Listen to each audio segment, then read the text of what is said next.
Cinema is power. Cinema is revolution. Cinema is magic. And us as directors, we're not just storytellers. We are the architects of emotion. We're gatekeepers of truth. And sometimes we're the most dangerous people in the room. My name is Twiggy Matiwana, and this is my masterclass.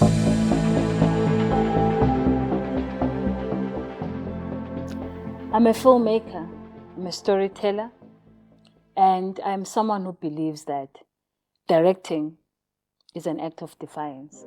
We need to change the narrative, rewrite history, and demand visibilities for stories that have been silenced, erased, and sometimes distorted. In a world where Black, femme, and marginalized voices are often pushed to the edges. So every frame I create, that's an act of reclaiming space. So when I walk into set, I'm not just there to make films, but I'm there to make films that matter. I am there to make a statement, and I'm there to make history. So today, we're gonna break it down. What is the art of directing? Let's get into it. You're the invisible woman. Nobody sees you, nobody cares about you.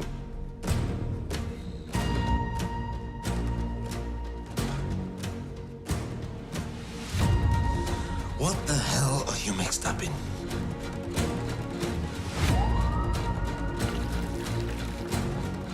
Who are you? What is the role of a director in storytelling? This is quite an important one, because once you have the blueprint, which is a script, your role as a director is to be the second eye to your writer. And remember, this is a collaborative space.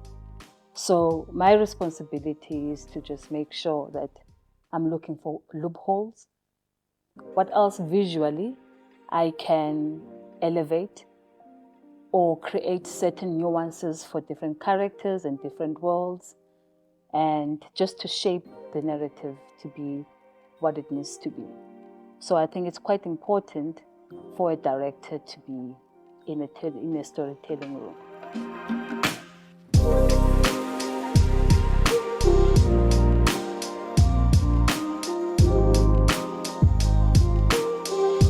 Also, my role is to get the right tonality for the scene or for the film, and that will filter down to scenes from framing, composition, your amazing saying, shot size, the weather, what mood are you in, and you just need to consider all those elements as a director when it comes to storytelling.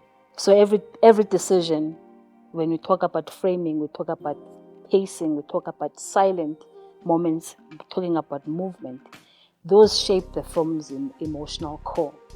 And my voice as a director, it must be intentional, so that every frame, every cut, every performance must be served as a deeper purpose. For me, directing is not about being in control. It's about creating an environment where magic can happen.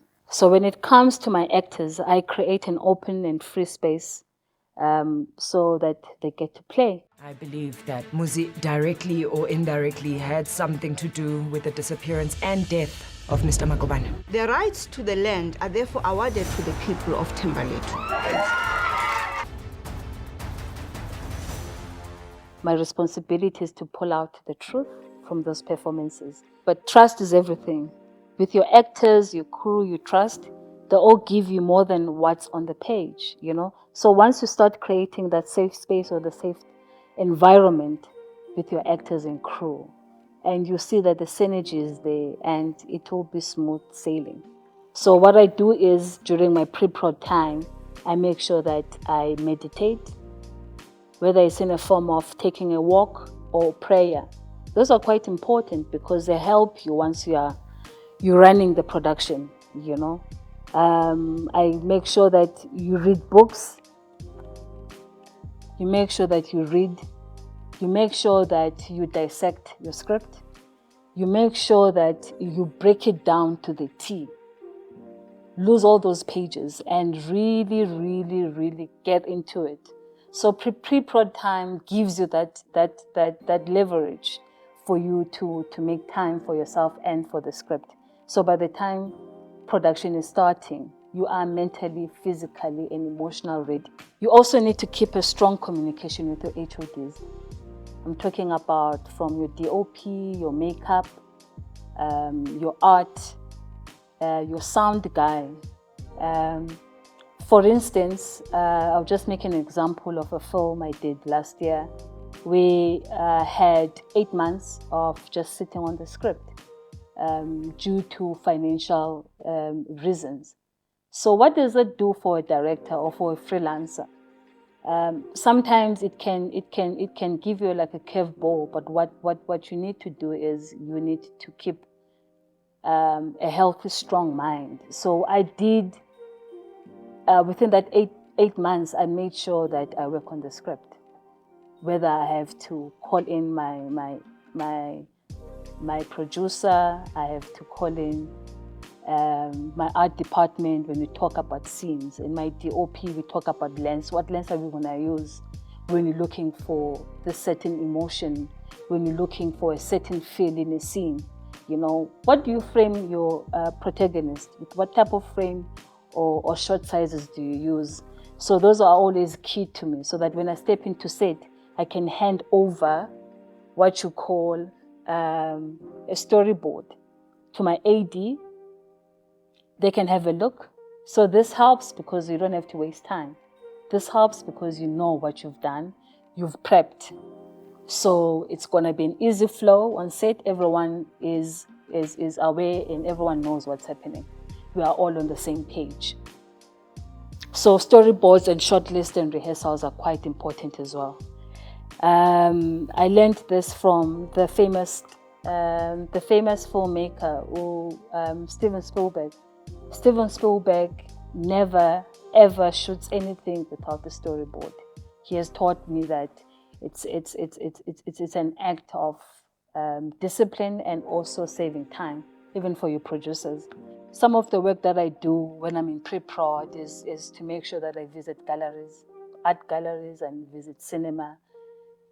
I revisit films. You know, there's a film by the Mauritian filmmaker called Abderrahmane Sissako. He did The Life on Earth, and this is a 1989 or 1988 film. So that film for me, it merges poetry, politics, and place. It reminds me that cinema isn't just about moving forward. It's about pausing, observing, and letting the world breathe.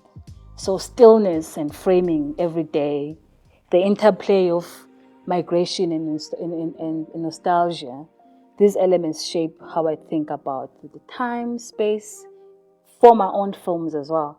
And I did reference some of his work, which is the film Life on Earth. I did reference it with my film The Bicycle Man. And I was really looking for the poetry and the tonality of the scene. The use of sound, because I did not even have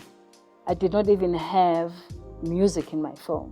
I had to play with ambience. Yeah, mama.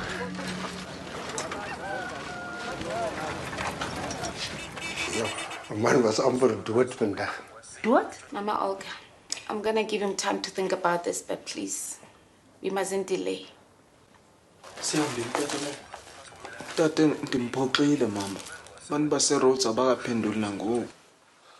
these films kind of set a tone and a reminder that every project demands a different reference point. And I just want to also just elaborate more on how I use work of some of the greatest filmmakers during pre-production. I love the work of Wenders. He's a German director. Even last night I was watching Paris, Texas for the 100th time. Just also for their realism, you know, the landscapes that speak and characters who carry silent, like dialogue. Because the film really does not have much but it has so much to offer, so much to see. So I love those. I love those beautiful moments and how your camera moves and the editing that shapes the tension and the emotions of the scene. And we have your Ava DuVernay. I always go back to Selma and Middle of Nowhere, just for humanizing the historical narratives, and also that captures personal stories within political context. And when I need to balance intimacy with scale, I analyze her films. And of course, with Steven Spielberg as well, Schindler's List becomes one of the best films to ever been created as well, just for blocking, and how do you weigh an emotion in an actor? What type of emotion are you looking for as well? And I think he's quite good at that. And the special masters of framing and directing emotions for me.